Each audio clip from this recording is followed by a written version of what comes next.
नमस्ते recording club. मैं RC Sandeep हाजिर हूं आज the story of recording club part 127 लेकर के। और आज है कितनी है, क्या है आज, 12 फरवरी 2021। क्या बात है, 12022021। वाह। तो सबसे पहले दोस्तों, बाकी सब बातें किए बिना मैं माफी चाहता हूं। माफी केवल और केवल इसलिए कि मैं the story of recording club पूरा लगभग 1 महीने और 4 दिन के बाद आज प्रस्तुत कर रहा हूं, यानी 8 जनवरी को अंतिम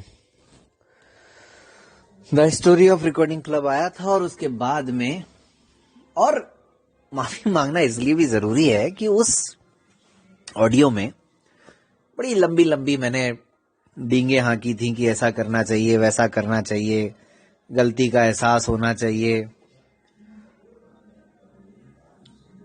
तो मैं खुद ही उस पे कायम नहीं रह पाया, क्योंकि क्या होता है कि एक बात उसमें जो मैंने कही थी, वो बात जरूर है जो मैं आज भी स्वीकार करता हूं, और उस पर मुझे हमेशा एहसास रहता है। जो मैंने ये कहा था कि गलती करने से ज्यादा महत्वपूर्ण है गलती का एहसास होना। तो हर पल हर दिन इन 34 दिनों में मुझे अपनी गलती का एहसास हो रहा था, लेकिन मैं बहुत ईमानदारी से स्वीकार करता हूं कि कहीं ना कहीं मुझे एक अंदर से जो उत्साह आना चाहिए दोस्तों, इस कहानी को रिकॉर्ड करते समय जो मेरे को आता था पहले, जो एक मेरे अंदर एक कॉन्फिडेंस जो रहता था, एक जोश जो रहता था, वो जोश नहीं था, वो कॉन्फिडेंस नहीं था। इसके बहुत सारे कारण थे, अब कारणों की भी चर्चा कर लेते हैं। एक तो ये कि पता नहीं क्यों मुझे ऐसा लग रहा था कि जब से स्टोरी शुरू हुई है 100, 105, 110 इतने ही लोग सुनते हैं, और फिर कभी कभी लगता है यार कि सुनते हैं तो प्रतिक्रियाएं नहीं आती हैं। ये सारी बातें तो वो है जो हमेशा रहती है, हमेशा से चल रही है, कॉमन बातें। फिर अब नई चीजें इसमें जुड़ गई, वो ये भी कि कोई क्यों सुने इस कहानी को, किसी को क्या मतलब है। और ठीक है, संगठन बनते हैं, बिगड़ते हैं, आगे बढ़ते हैं, सारी चीजें होती हैं, तो फिर ये कौन सी ऐसी बड़ी बात है जो इसमें इतना डींगे हाँके और इतनी बड़ी बड़ी बातें की जाए और उसकी अलग से कहानी को रिकॉर्ड की जाए और उसको कोई सुनने के लिए समय निकाले, ये क्या जरूरी है। तो ये सारी बातें तो थी ही थी दिमाग में। इसके अलावा दोस्तों, मैं ऐसा व्यक्ति हूं जो अपने निजी जीवन को सार्वजनिक करने में बहुत ज्यादा विश्वास नहीं रखता हूं। मैं अपने निजी जीवन से संबंधित बातें उतनी ही सार्वजनिक करता हूं जिसका किसी पर प्रभाव हो सके, किसी को उसका फायदा मिल सके।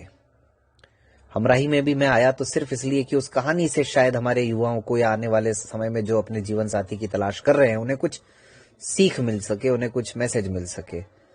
और उसके लिए भी मैंने पूरे 20 कार्यक्रम लगा दिए, वरना मैं 2-4 कार्यक्रमों के बाद ही आ जाता।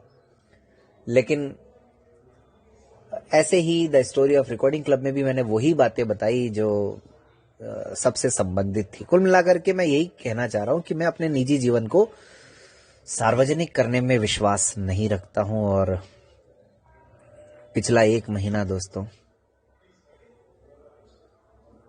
पिछला 1 महीना मेरा बहुत दुखद रहा है, और मैं कहूं कि मेरी जिंदगी का अब तक का सबसे दुखद महीना रहा है तो गलत नहीं होगा। लेकिन मैं ये बात दावे के साथ कह सकता हूं, न तो इस ग्रुप के साथियों को और ना ही जो लोग मेरे से चर्चा करते हैं, बातचीत करते हैं, मेरे आसपास रहते हैं, उनको कभी इस बात का एहसास भी हुआ होगा कि मेरे साथ क्या हो रहा है, या मैं किस परिस्थिति में गुजर रहा हूं, या मैं परेशान हूं, मैं मुसीबत में हूं। लेकिन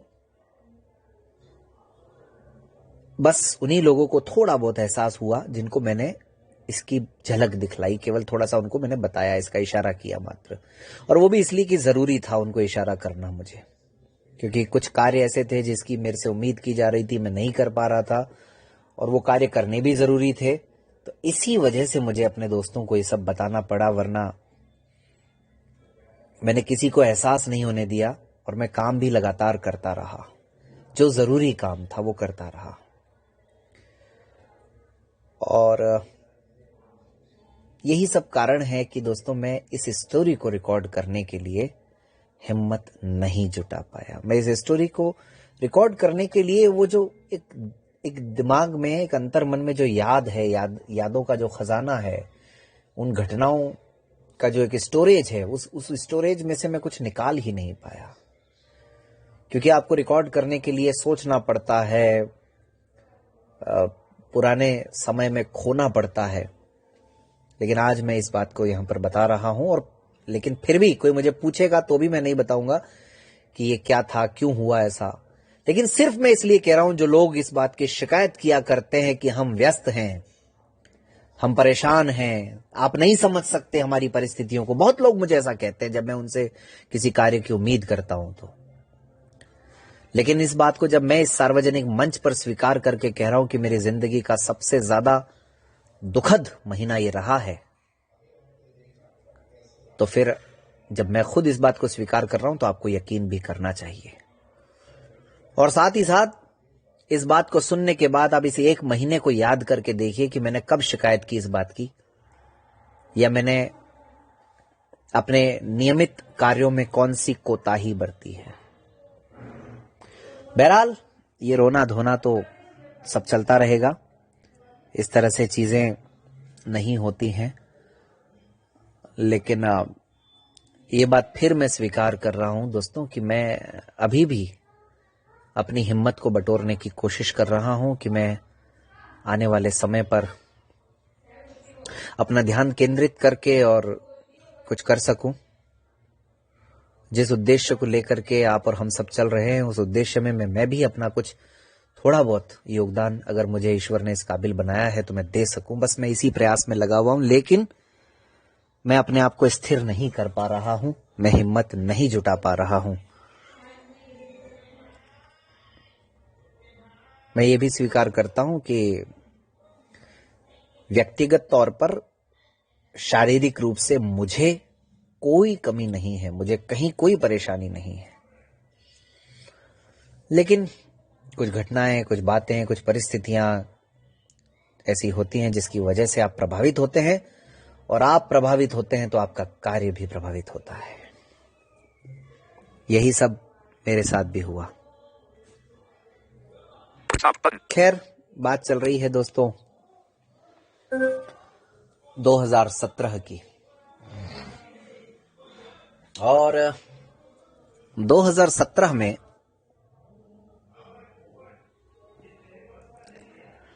बात कर रहे हैं हम जब पहला जन्मदिन रिकॉर्डिंग क्लब का मनाया जा रहा था। लेकिन इस 34 दिन का एक फायदा और हुआ दोस्तों कि मुझे 2017 की मई की कुछ रिकॉर्डिंग्स मिली अपनी ही। कुछ ऐसे मैसेजेस भी मिले जो 20 मई को एक साल पूरा होने पर आए थे साथियों के।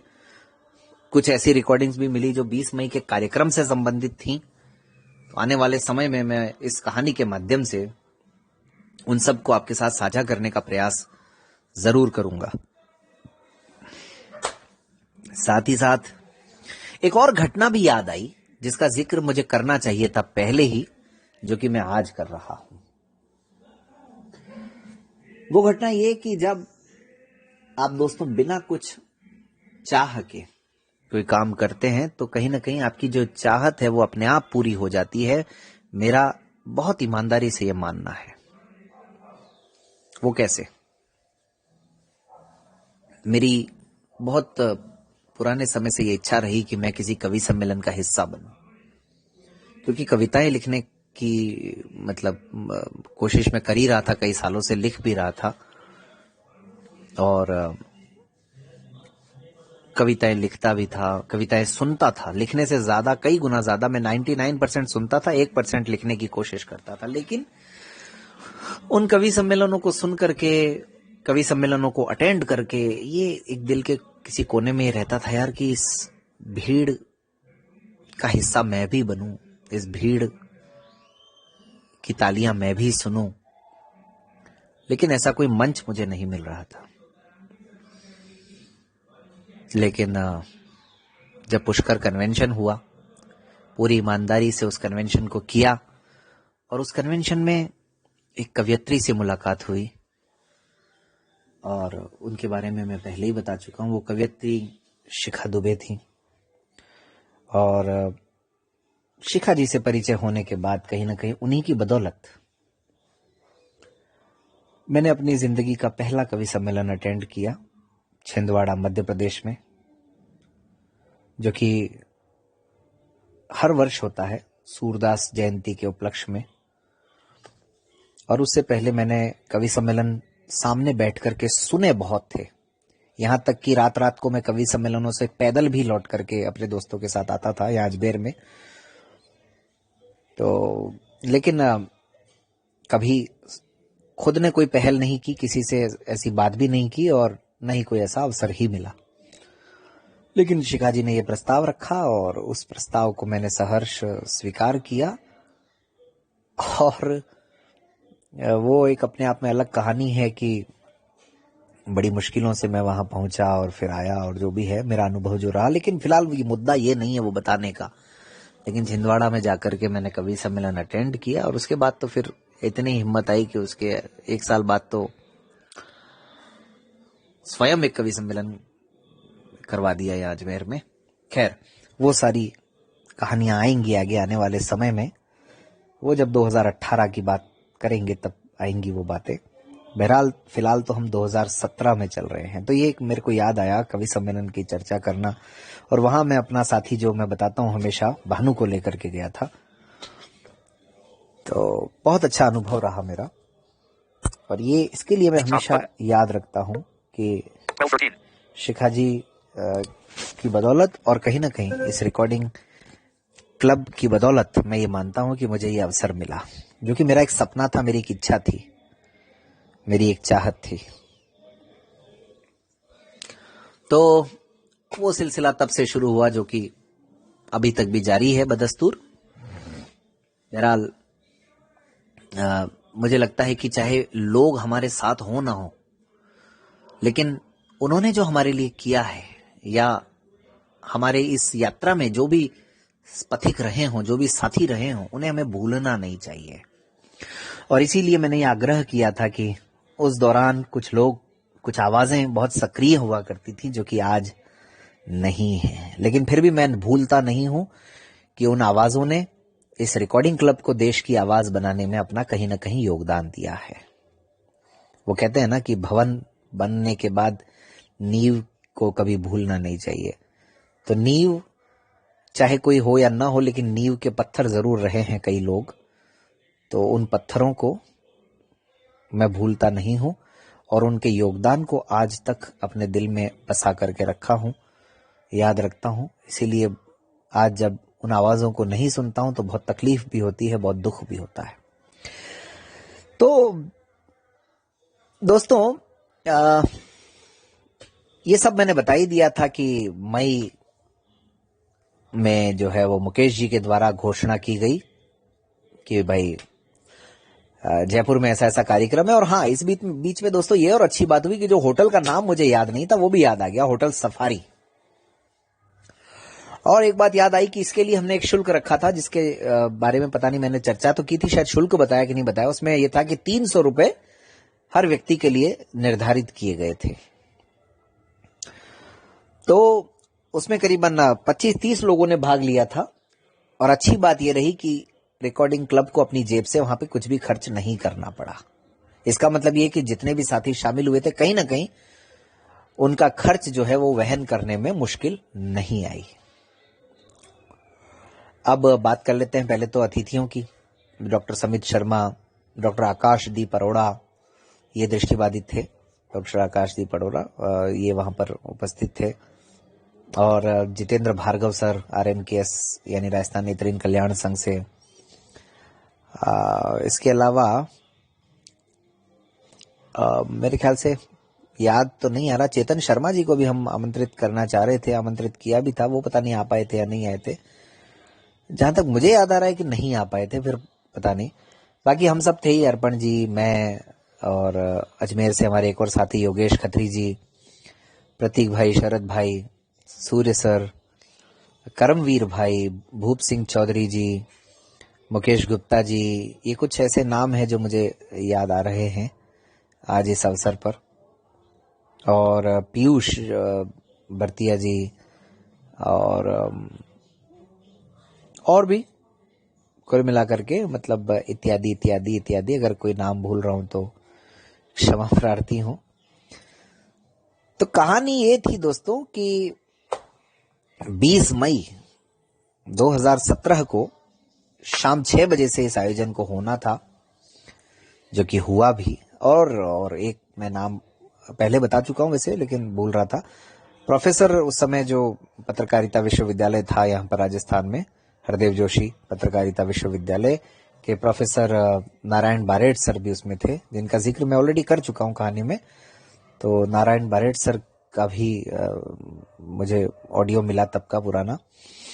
तो ये सब एक हमारे एक बहुत ही जूनियर साथी जो कि सीकर से हैं, उनका नाम इस वक्त ध्यान से उतर रहा है, लेकिन मैं अक्सर चर्चा करता हूं कि हमारे ग्रुप के वो उस समय सबसे छोटे साथी हुआ करते थे, बहुत होनहार छात्र। उनके पिताजी का नाम तो मुझे याद आ रहा है, उनके पिताजी भी थे राकेश जी, और उस बालक का नाम इस वक्त ध्यान से मेरे उतर रहा है, तो याद आएगा तो मैं जरूर बताऊंगा। इतने इतने साथी जो है उस कार्यक्रम में शामिल हुए थे। सुनील संगतानी थे जिन्होंने मोमेंटोज की व्यवस्था की थी, और इस तरह से मतलब वो आयोजन जो है वो बड़ा ही अनोखे अंदाज में और बड़े ही अच्छे तरीके से होटल सफारी में गोपालपुरा बाईपास, जहां पर उस कार्यक्रम में एक प्रतिभा भटनागर जी भी थी, जिनको शरद भाई ने आमंत्रित किया था। धीरे धीरे दोस्तों याद आ रहे हैं नाम। वैभव शर्मा थे जिन्होंने हमारे थीम सॉन्ग को आवाज दी थी। तो इस तरीके से एक आध पत्रकार बंधु भी थे।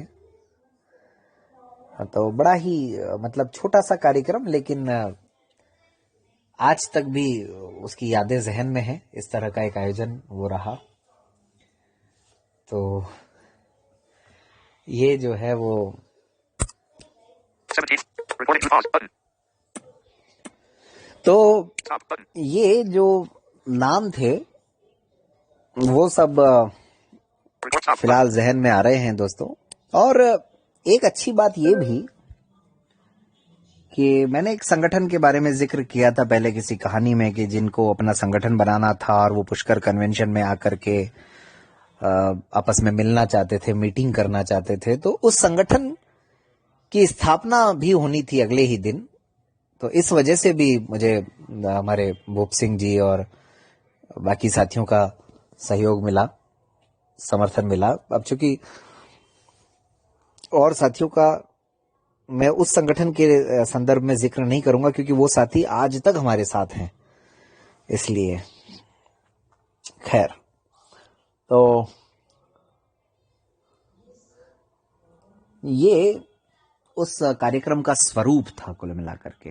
उस कार्यक्रम में मतलब एक तरह से व्हाट्सएप ग्रुप का जन्मदिन, और जन्मदिन पूरा उसी अंदाज में, बकायदा केक मंगवाया गया, केक काटा गया, और केक काट करके सभी में बांटा गया। तो जाहिर सी बात है, आप लोग कहेंगे कि ये तो थोड़ा ज्यादा ही हो गया, केक कटेगा तो सभी में ही बटेगा, जाहिर सी बात है, बिल्कुल। तो ऐप की लॉन्चिंग थी मुख्य रूप से, उस कार्यक्रम का आकर्षण ये बनाया था। और उस कार्यक्रम में अगर हमारे जो साथी जुड़े हुए हैं पुराने, तो उनको याद होगा कि उस समय हमने ये भी कहा था कि फेसबुक पर लाइव करेंगे, लेकिन उस समय फेसबुक की शर्त हुआ करती थी कि अगर 100 साथी होंगे तो ही लाइव कर सकेंगे, लेकिन 100 साथी नहीं थे, तो हम लाइव उसको नहीं कर पाए। करीबन 30-40 सब्सक्राइबर्स ही हो पाए थे उस दिन। उस पेज पर। तो वो सब पुराने मैसेजेस जब मैं सुन रहा था तो वो बातें मुझे याद आ रही थी। अब हुआ क्या दोस्तों कि यहां से मुझे और अर्पण जी को जाना था साथ साथ। इस बीच में योगेश भाई चूंकि पुष्कर कन्वेंशन में हमारे हमेशा साथ रहे, उनका बहुत बड़ा योगदान था, तो योगेश भाई से भी हमारी चर्चाएं तो होती रहती थी, भाई चलेंगे नहीं चलेंगे। कहा तो और भी साथियों को था हमने, लेकिन और साथियों ने हिम्मत नहीं जुटाई, नहीं आ पाए, कोई बात नहीं। तो योगेश भाई का भी हाँ ना ऐसे ही चल रहा था। तो अंतिम समय में जब जाने की बारी आई, यहां से जब जाने की बारी आई तो जो है उन्होंने कहा कि भाई मैं भी चलूंगा, लेकिन बात ये थी कि हमें समय पर पहुंचना था, जाकर के पहले से मतलब जो व्यवस्थाएं थी उनको भी देखना था। तो तकरीबन 12 साढ़े 12 बजे करीबन हम लोग निकलने वाले थे। मैं बस स्टैंड पहुंच गया था, अर्पण जी का इंतजार कर रहा था। इस बीच में अर्पण जी की योगेश जी की कुछ बात हुई होगी कि फिर अर्पण जी का मुझे फोन आया कि भाई संदीप योगेश भी आ रहा है। तो उसने फिर कहा मुझे रुकने के लिए, तो तुम निकलो अकेले और मैं उसके साथ आता हूं। और फिर जब ये मैंने सुना तो मुझे बहुत भयंकर झटका लगा, और मैंने कहा यार अकेले कार्यक्रम करना पड़ेगा, अकेले जाना पड़ेगा। और थोड़ा सा मतलब हिम्मत मिलती है जब आप जहां से जाते हैं वहां साथ में अगर कोई होता है। तो कहीं ना कहीं पता नहीं क्यों ऐसा लग रहा था यार, कहीं ऐसा नहीं हो कि मैं चला जाऊं और ये लोग आए ही नहीं। विश्वास नहीं हो रहा था कि ये लोग आएंगे। मैंने कहा पता नहीं कोई इमरजेंसी हो जाए, कोई काम हो जाए, कुछ भी हो सकता है। लेकिन मैं करीबन 2:30-3 बजे पहुंच गया और सबसे पहले प्रतीक भाई के घर पहुंचा। प्रतीक भाई लेने आ गए थे, तो प्रतीक भाई के घर जाकर के इंतजार किया। इस बीच में लगभग मेरे चलने के 1 आध घंटे के बाद अर्पण जी का फोन आ गया था कि भाई हम लोग यहाँ से निकल पड़े। तो फिर तब जाके जान में जान आई मेरे कि चलो यार आ रहे हैं दोनों साथी, तो अब ठीक है। थोड़ा सा एक कॉन्फिडेंस लेवल जो है वो थोड़ा हाई रहता है जब आपके सीनियर लोग, साथ के लोग जब साथ में होते हैं, तो मतलब एक अच्छा लगता है, काम करने में मजा आता है और भी। तो फिर मुझे लगा यार अर्पण जी आ रहे हैं, योगेश जी आ रहे हैं, चलो ठीक है अब ठीक रहेगा सब कुछ। हालांकि ठीक तो सब कुछ था, लेकिन मतलब थोड़ा सा एक रखता है कि मतलब जैसे रंग में भंग पड़ गया। लोग अगर साथ हो तो पूरी तरह से हो, और ना हो तो फिर ना हो, ये वाली बात होती है ना। तो इस लिहाज से बहुत खुशी हुई कि चलो ये लोग भी आ रहे हैं। तो फिर जब प्रतीक भाई के वहां पर मैं बैठा तो 1 आध घंटे बाद ये लोग भी आ गए थे। उनको भी प्रतीक भाई लेकर के आ गए थे, उन्होंने भेज दिया था अपने ड्राइवर को। और फिर उसके बाद में अब आज तो लगभग 23 मिनट हो गए हैं दोस्तों, लेकिन कोशिश करूंगा कि कल 128वां भाग लेकर के आऊं। जी हाँ, अगले 1 सप्ताह का इंतजार आपको नहीं करना पड़े। कोशिश करूंगा कल ही मैं लेकर के आऊं और बताऊंगा कि कैसे एक फोन कॉल की बदौलत, एक कॉल जो आया मुझे उस यात्रा के दौरान बस में ही, आज जो आप और हम पढ़े पढ़ाएं, कुछ सीखें और सिखलाएं, हमारा जो थीम सॉन्ग है उसके बनने की कहानी क्या थी, उस फोन कॉल से भला ये गीत कैसे बन गया, ये सब अगली कहानी में बताऊंगा। आज के लिए इतना ही, इजाजत दीजिए दोस्तों। रिकॉर्डिंग क्लब को अपना सहयोग भी देते रहिए, आप सबके सहयोग के बिना रिकॉर्डिंग क्लब अधूरा है, और रिकॉर्डिंग क्लब हमेशा काम करता रहेगा। और अभी तो कुछ नई चीजें जो हमने ऐड की हैं मैट्रिमोनियल के साथ साथ, अब हम कैंपस इंटरव्यू भी शुरू कर रहे हैं ऑनलाइन। घर बैठे बैठे ही आपको हो सकता है जॉब भी मिल जाए, और हो सकता है काम भी ऐसा मिल जाए जो घर से ही आप कर पाए, और बाकायदा सैलरी भी मिले। तो उसके लिए प्रयास हमने शुरू कर दिए हैं। बस आप सबके सपोर्ट की जरूरत है रिकॉर्डिंग क्लब को, इसीलिए मैं कहता हूं बार बार, आपका सहयोग प्यार निरंतर मिलता रहेगा तो रिकॉर्डिंग क्लब और न जाने पता नहीं क्या क्या करता रहेगा, मुझे तो अभी खुद भी नहीं पता। खैर, बहरहाल मिलते हैं the story of recording club part 128 में।